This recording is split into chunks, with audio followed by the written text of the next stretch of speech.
Chiro Hustle. Sit back and learn from the greatest influencers in the profession on the world's #1 chiropractic podcast. Before we dive into this powerful episode, please remember to subscribe to our channels and give us a 5-star rating on iTunes to continue hustling.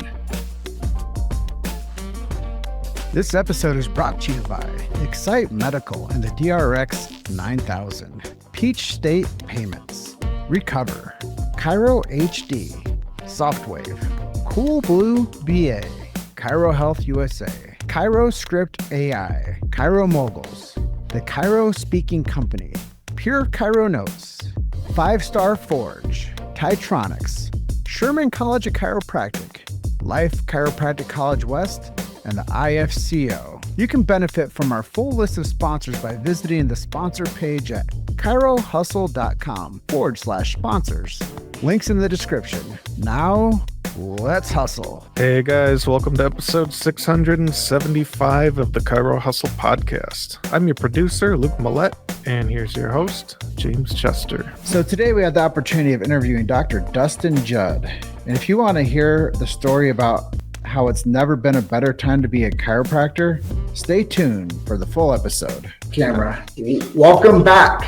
This is another episode of the Chiro Hustle podcast. Today I have Dustin Judd coming on from the Lone Star State, and I'm up here in beautiful Colorado. Today's episode, I'm really excited. It's the 675th show that we've done as Chiro Hustle podcast. If you want to learn more about us, go to chirohustle.com, watch some of our episodes, start feeling this profession of chiropractic from the storylines of chiropractors. So today we're going to talk about some really cool things, his topics, how to create miracles, and that's the story of chiropractic. And there is a great awakening. He was mentioning that there's never been a greater time to be a chiropractor. He's heard it so long in his career, but that's where we are today.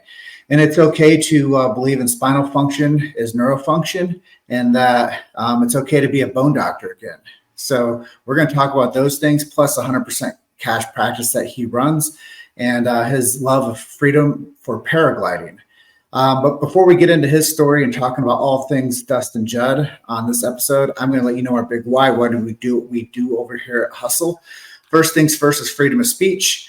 We believe that is necessary to the development of society, and we would never censor you, shadow ban you, or traffic throttle you. But we know what that feels like. So we believe that we have to keep the freedom of speech alive and well in this beautiful profession of chiropractic. Second, medical health freedom. We believe that everybody should have access to a chiropractor and have body autonomy and have decisions of their domain for what they do to their body, when they do it to their body, and how they do it to their body. And then family health freedom. We believe that you should have these same choices for your family as well. If you don't have a family chiropractor, go find one. And philosophically speaking, we do protect BJ Palmer's sacred trust. It's his last words. If you don't know what it is, go to the show notes, click on the link. You're going to find out more about chiropractic than you ever did previously, I guarantee you. We believe in subluxation-based chiropractic. They're taking it out of the schools, guys. If you guys love chiropractic, share the show to some students. Share the show to your colleagues that are lost, the ones that are drifting, the ones that don't have principle. Share the show. Please share the show. And then we get to the last part of the introduction, and that is we believe in innate intelligence and universal intelligence. We believe that when man or woman, the physical gets adjusted, it connects them to man or woman, the spiritual. And when those two connect, it connects to educated intelligence. And now that's episode introduction for 675. Dustin Judd, welcome.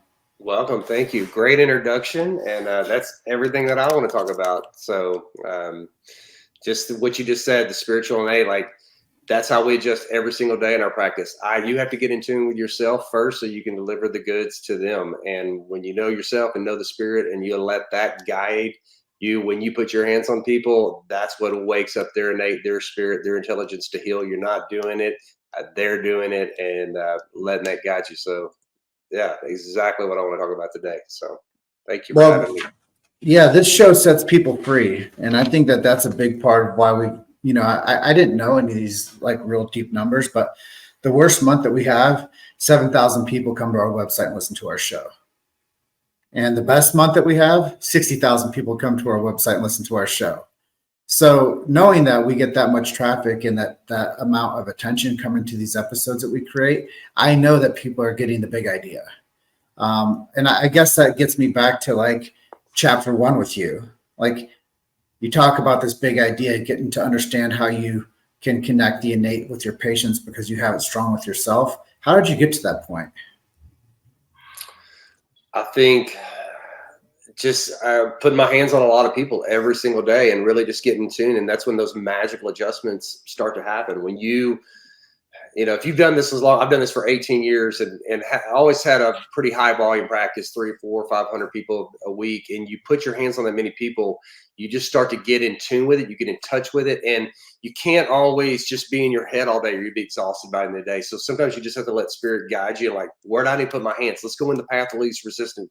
How much force, what kind of torque, where do I need to go in at? Where does this human being, where are they stuck? Where's that energy stuck, that spirit stuck? Where does it need to be released to? And when you start listening to that, and we're talking about next level things, that's when it's just when your adjusting gets better. It's when your results get better. It's when you see these huge miracles every single day, and that we speak of in chiropractic, which we talked a little bit before we got on here, that students aren't being exposed to. So you have to get in tune with that and just let go and surrender to it and allow your innate to guide every single adjustment that you do. And when you do that, that's when the day flies. It's amazing. Miracles are happening, and it just happens for you.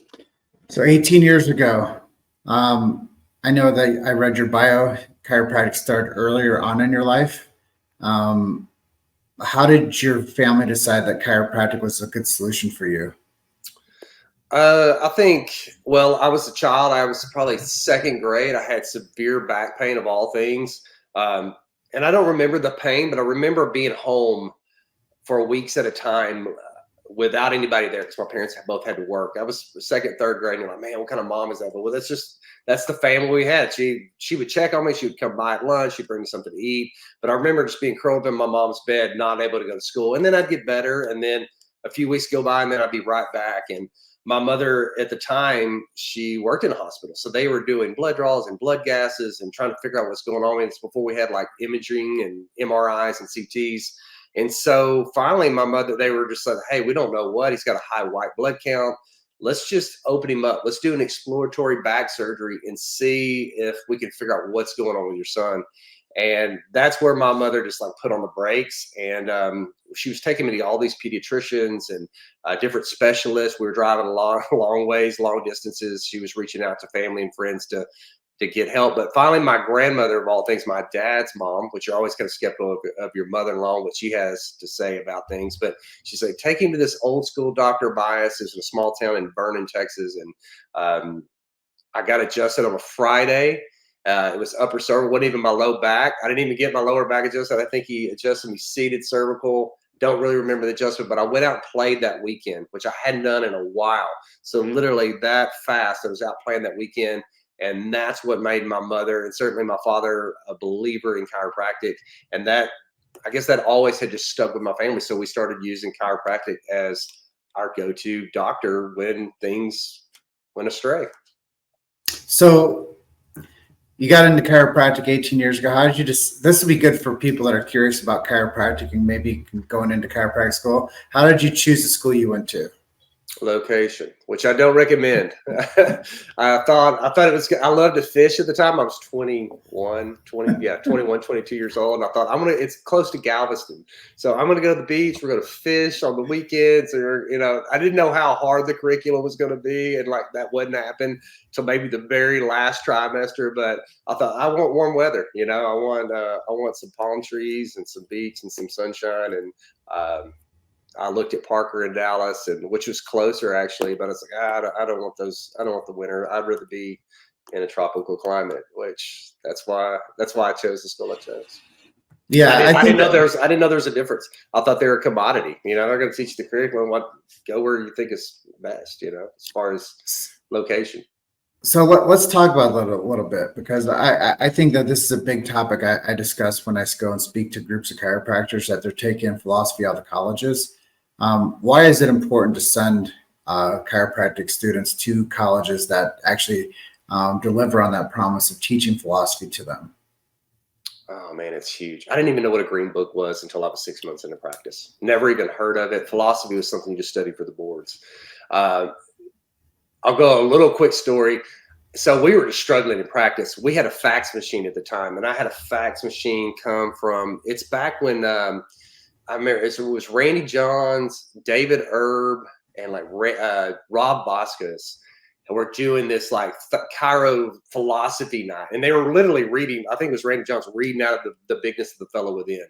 And and these are all high volume, successful chiropractors, which is what I want to be. I want to put my hands on a lot of people. And, I thought that was it.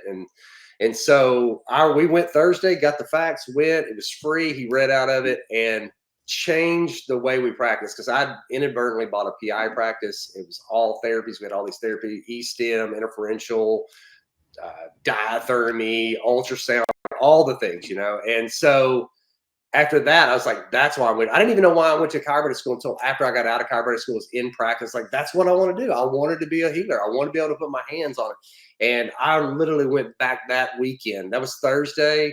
I think we went back and we swiped everything and we just put the therapy, and we adjusted. We threw all that crap in the garbage, like we just cleaned house.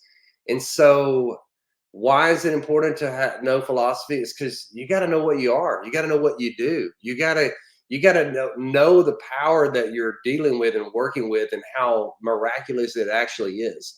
And when you take all that out and you just try to make it this mechanistic thing, it's why it doesn't work. It's not a religion, but it's definitely more than this mechanistic, put your hands or instrument on this thing and make things happen. It's kind of a bridge between the two worlds, and you're working with innate. You have to kind of believe in a higher power to be a great chiropractor. You got to know that there is a higher universal intelligence, God, you call it what you want, spirit, and you're working with that. And so you're not going to learn that without getting into philosophy in green books and kind of knowing your origins of where this came about and how it came about. And I immediately bought The Bigness of the Fellow Within. I got Reggie's first book, or it was a book written by Joseph Strauss. Reggie, read that book. I didn't even know Reggie was still living. When you read the book, it reads like he was dead. He is passed away at this point, but at the time he hadn't been. And I got to meet Reggie Gold, and you just get into these, like, you need to be around some amazing healers. And that's what I talk about chiropractic. We're not just chiropractors. You're a healer. You put your hands on people and you bring about healing change in the body. So you got to have your philosophy. So pick a school, and I know he can. We have them out there. So not all schools are equal by any stretch. Yeah, and that curiosity for me makes this show what it is today, because I do find interest in finding the dynamics of how somebody becomes who they are, and go back chapters deeper into who they are and how they got to where they are, and ask those questions to start opening it up. So thanks for sharing on that topic. You switch things up from being a therapeutic style practice into this innate center. How did you grow that practice? Like, maybe give some tips to these young docs that listen to our show. How did you go about it, and how would you go about it today if you had to change anything? Man, it's huge. You got to know that chiropractic is never going to let you down. You might let chiropractic down, but chiropractic, the adjustment, what we do will never let you down. And you need to constantly seek truth. And that's what I was looking at for that time. I just wanted more truth. I wanted more light. I wanted to shadow other chiropractors. And the chiropractors I just mentioned that were reading out those green books were amazing, still are amazing chiropractors, adjusting lots of people, making a great living. They were making money, making a difference. And they're all subluxation, straight lace chiropractors that had philosophy and understood their craft really well. So I say that when I got into practice, it was a PI. I didn't even know what PI was in school, but I couldn't get into all the insurance networks, but I got into one, I think, Blue Cross Blue Shield, but all the Aetna and the United Healthcare, that was all shut down in my area because they had one chiropractor who was already doing it. And so that led me on this journey I had to be a really badass chiropractor to make it. That means I had to be the go-to person that was going to get results. I mean, I had to move stuff that other people either weren't or couldn't move or couldn't get results with. And so that kind of put me on the trajectory of just like, I have to be really, really good at what I do, because I can't fall back on being in somebody's network for them to choose me, which I thought was horrible at the time. I'm like, man, I wish I could get in. I would petition these insurance companies and they would, reject it. But, now I look back and it was such a blessing in disguise because it kept me wanting more and more. And I focused primarily on the adjustment, not my business acumen, as much as I just wanted to be able to put my hands on it and make something happen for somebody, because I knew it was going to be word of mouth that was going to drive the referrals and drive like, this is your go. He's the go-to chiropractor in his area. So knowing that you got to that position, and I guess knowing that you weren't going to be able to get into the insurance like you were hoping to, how did that translate you to getting the confidence to having just a cash practice? Because I know that there's a lot of system that goes into running a cash practice. Who did you learn that from? At the time, I was working with David Jackson. A lot of his people were using cash. I was only in network with Medicare and Blue Cross Blue Shield, and that time my practice had grown substantially. So I was getting letters from Medicare like every 3 months, like, hey, we see that you're seeing way more Medicare patients than you should, but they weren't looking at my overall volume either. So they're always sending these threatening letters. And at that time, they'd kind of changed. They weren't writing Medicare checks. They were doing auto depositing, which they can auto debit too if they wanted to at the time. So that kind of was scaring me. I was like, man, I don't want a Medicare audit to run through all this stuff. And I would say, you're asking me how you rip the insurance Band-Aid off. Is really Yes. You just have to do it. You have to have some ovaries or, some balls to do that. My wife was instrumental in doing that, because she was looking at the numbers, and I haven't taken insurance since 2015. And once we started getting paid for what we did, like I can look back at my numbers. I think we probably jumped $100,000 in between 2016 and 2015, just by charging a fair price for what we do. And at that point, I no longer wanted to have anybody dictate how it's going to take care of my patients. We run, by and large, a family pediatric wellness kind of driven practice. So, they don't pay for wellness. They don't, I wasn't going to petition them for care and that kind of thing. So I knew I couldn't grow past my incongruency with insurance too. And so at some point you have to be congruent. You have to live your truth. And it's hard to do that when you're insurance dependent. And other chiropractors, I know there's some big names out there. They're like, oh, well, you need to use it because they have it, utilize it. But it's really going against your philosophy, I feel like. And I think it's hurt a lot of practice. It's really hurting a lot of people now because insurance just keeps declining. Medicare keeps declining. And, you can't own your craft when you're relying on somebody else to, third party reimburse you. You made it to Chiro Hustle. Sit back and learn from the greatest influencers in the profession on the world's #1 chiropractic podcast. This episode is brought to you by Excite Medical and the DRX 9000, Peach State Payments, Recover, Chiro HD, Softwave, Cool Blue BA, Chiro Health USA, Chiro Script AI, Chiro Moguls, The Chiro Speaking Company, Pure Chiro Notes, 5-Star Forge, Titronics, Sherman College of Chiropractic, Life Chiropractic College West, and the IFCO. You can benefit from our full list of sponsors by visiting the sponsor page at chirohustle.com/sponsors. Links in the description. Now, let's hustle. Well, I've always told people that are curious and they ask me about insurance versus cash, and I say, well, if you are happy manipulating and getting reimbursed for a manipulation, go ahead. If you're happy being a chiropractor and you adjust, do cash. And I think you said it, a lot of it's a deep philosophy, and semantics are real. The words that you say, my mentor Larry always told me, the words that you say become the house that you live in. And if you want to be a manipulator, I don't think that's a chiropractor. So if you can find an insurance company that co-ops with you and credits you back reimbursement for an adjustment, hey, let's go on some adjustment paths with the insurance companies. If they want to do that, let's play ball. But until they let us speak our language to them, I think it's a sinking ship. So that's my take on the whole thing. And I think a lot of people that hear that perspective will appreciate it, and they'll be like, dang, he's right. Because when you do those ICD-10 codes, there's nothing on there for an adjustment. It's levels of manipulation. And I know I don't like being manipulated, and I don't think that most people would ever say that they want that. And I don't know a chiropractor that manipulates. So I think I think you got to look at some of your biggest practices. They're cash-based practices at that point, because it's all congruent. It lines up. They're speaking truth. The truth is my highest value. So when you deliver it, you got to say, this is what I truly feel it's going to take to get you better or resolve your issue or get it to a place that we can put you on maintenance or wellness. And you have to.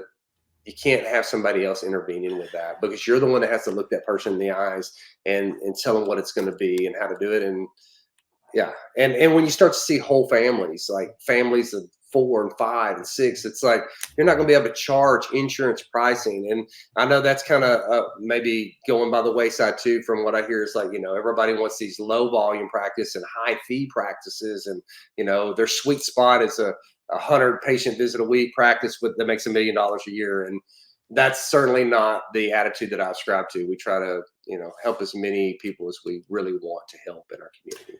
Well, that gets me to the next stage of questions for you.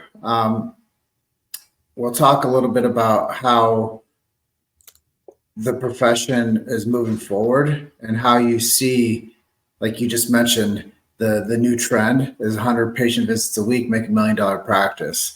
How do you see the future trending for chiropractors?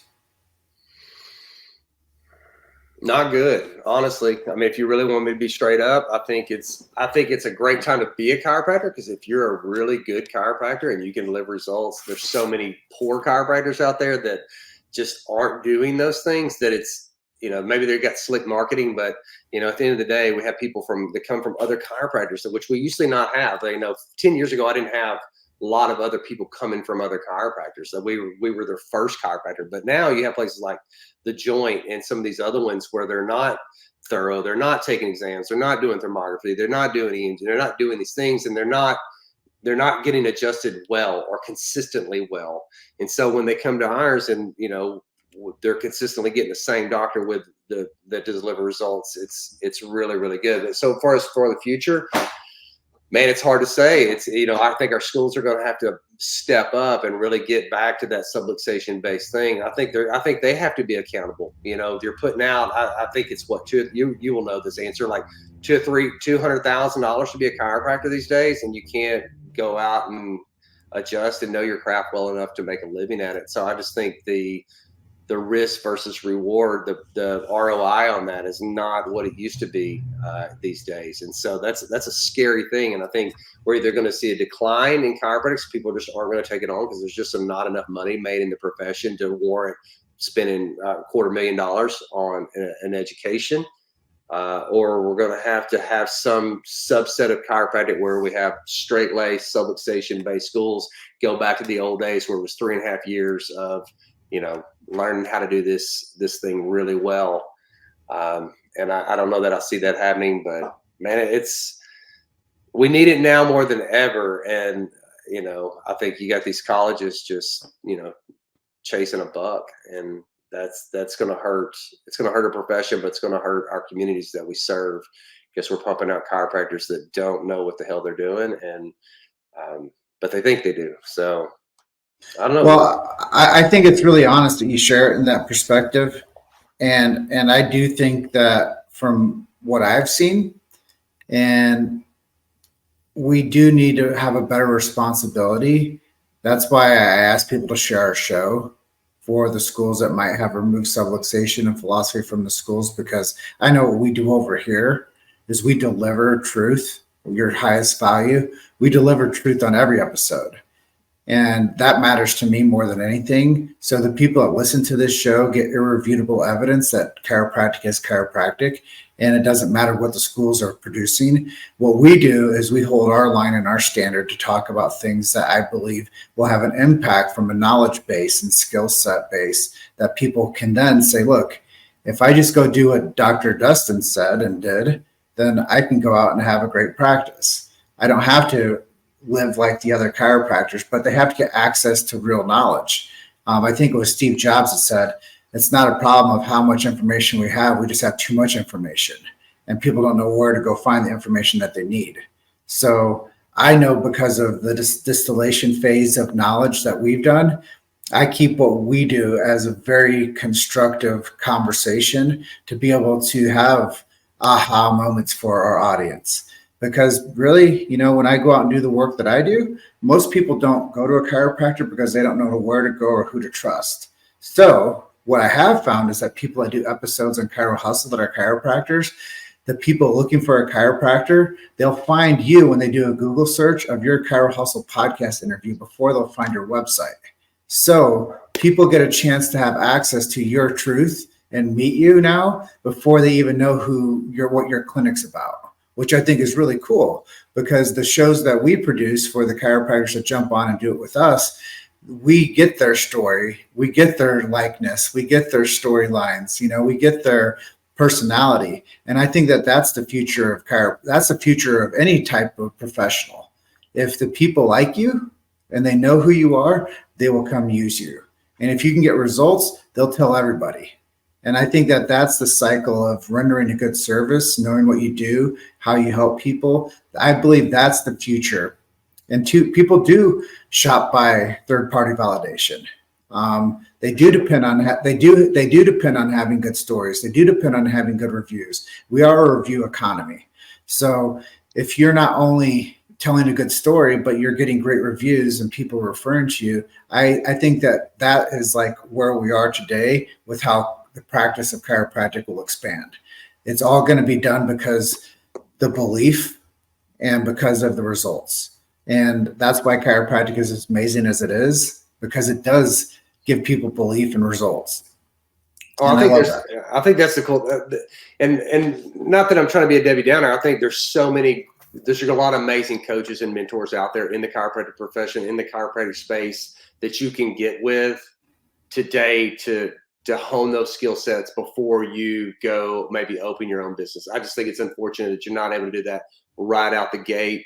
But you're going to have, it's very important. It's not all about the dollars and cents of who you go maybe associate with or have, who you hire as a coach, but you need to find somebody that you resonate with, that's the style of practice. I think one of your pre-interview questions was like, who are your men? Like, you need to go find somebody that you want to practice like. Maybe it is their lifestyle, maybe it is their cars and their houses or whatever, or maybe it's just their style of practice that you really resonate with. And those people are out there. And my advice to a student or somebody, that's what I did. I shadowed as many chiropractic offices, the most successful ones, and even did it well into 5-10 years. Even while I was in practice, I was still out looking at how other chiropractors did it. And so you never can stop learning and seeking truth and knowledge and skill sets.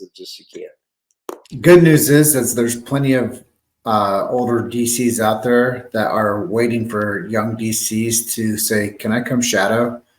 And it's going to be like the best day of their life. So if you're a young DC out there and you're looking to get some knowledge about how to run a practice, I would say make a list of 10 chiropractors in the city you're considering practicing in and reach out to them and say, hey, I'd like to come spend a shift with you and see how to run a practice the right way. That doc is going to be lit up. They're going to be so excited. They're going to invite you in. They're going to show you the way. And if you do that a handful of times, you're going to have more certainty on how to run a practice when you get out. And you might make some friends along the way too, which I think is really important. And I've had associates, in the past, worked with me a couple of years, and they're wildly successful, and it's, you got to find those people that you really resonate with and have what you already want, and go meet them and watch how they interact with the community that they serve. Well, two topics I want to make sure that we touch on before we end the conversation today. And one of those is spinal function is neurofunction, and it's okay to be a bone doctor again. I know that you wanted to talk about that, so let's jam on that for a minute. Yeah, I just think we've kind of had a migration away. Everything's neurology these days, and afferentation, and dyskinesia, and like all these neurological things. And we have some great tools these days, like EMG and tomography, to really kind of have a deep dive into the nervous system to see what's actually doing. But at the end of the day, for me in my practice, we're still adjusting. We're adjusting spinal segments. That's what we're doing. And I see people, the public that we serve, they don't understand the importance and the role of not only their nervous system, but their spine function, how important that is to influence their nervous system. The brain, the spinal cord, and the spine all have an intimate relationship together. And you can't have a terrible operating spine, a degenerated arthritic one that's not functioning or not moving, and expect to have amazing neural function. And I think to bridge that gap, the people that I serve, I'm like, spinal function is neural function. If it can't move, then it can't protect the very nerves it's meant to protect. And it's not just affecting the nerve, it's affecting what that nerve goes to. And that has, yes, you can get back in neurology, then you're dumping cortisol and adrenaline and norepinephrine, and you can go through all that neural cascade. But we start with the spine first. Is it moving? Is it not? We do motion x-rays. Is it doing what it's supposed to do? The spine has two functions. One, it protects the spinal cord. The second one is it has to move. You're a human being. Human beings have to move. And if it's not functioning, and you have a subluxation, it means it's stuck, fixated, no longer moving, then that doesn't just affect the joint, it affects the nerve that it's meant to protect. And it's not just going to affect the nerve, it's going to affect what the nerve goes to. And that's what we try to bring our patients. And if you leave that there long enough, it's going to have global effects on the body, because you are going to lose adaptation. You are going to start dumping stress hormones. It is going to start to affect your sleep and your mood and your energy, and throw off your immune system and your GI, because you are dumping the hormones that put you in fight or flight or sympathetic dominance. But for me in my practice, we start with the spine first, because that's what we're influencing the most. And if we can deliver good spinal function or restore that, then the neurology part will take care of itself. The thing I'm going to just summarize that: you move the bone, you move the brain.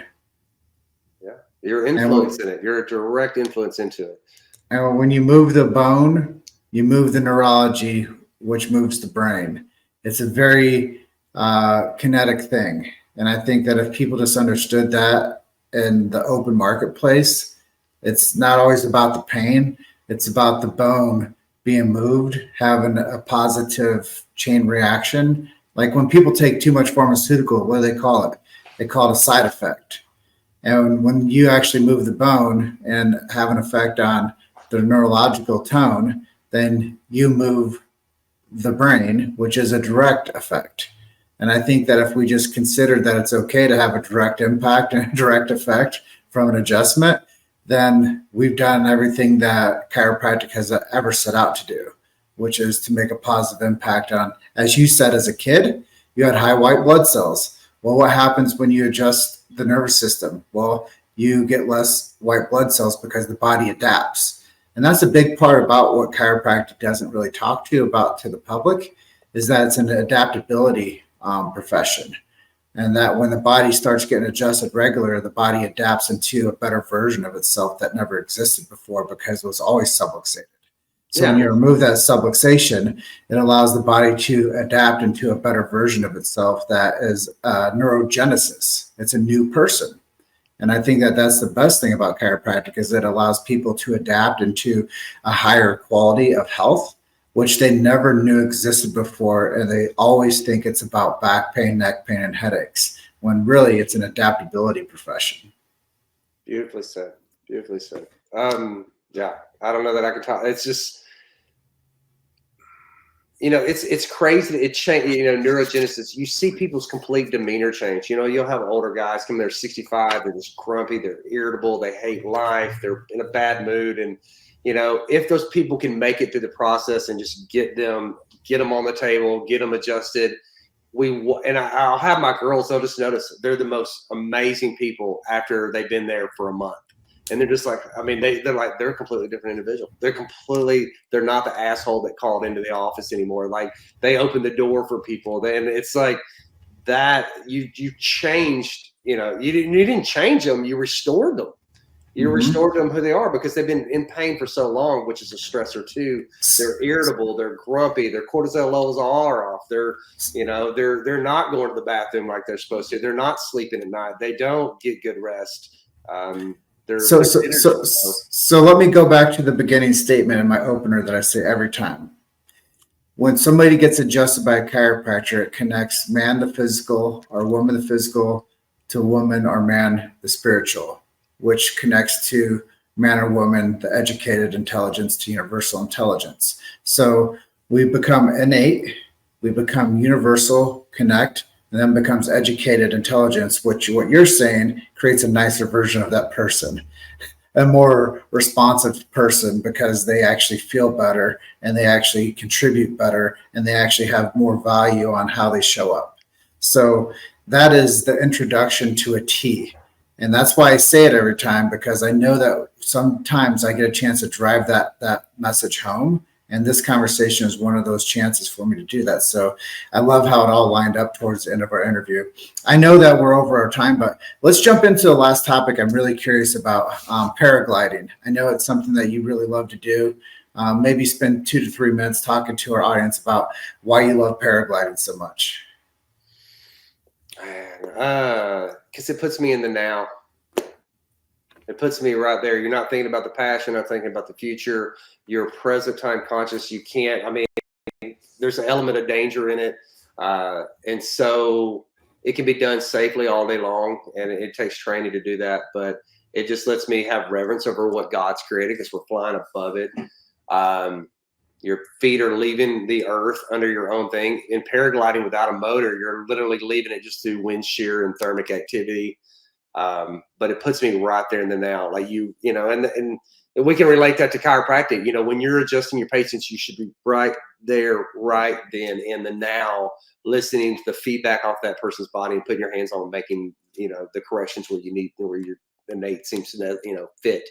And I think paragliding is the same way. You're living right there in the now. We're living in the moment versus thinking of what you got to do, 30 minutes or, later on. So that's probably why I do it. And then just to get to see God's beauty from above, it's just an absolute beautiful thing. Well, Dr. Dustin Judd, thank you for being my guest today. Your episode, I believe, 675 of the Chiro Hustle podcast. Is there anything I didn't ask you today that you'd like to share with our audience? No, I think you did an amazing job. Thank you for having me. And I wish you the best and keep doing what you're doing because the world needs it.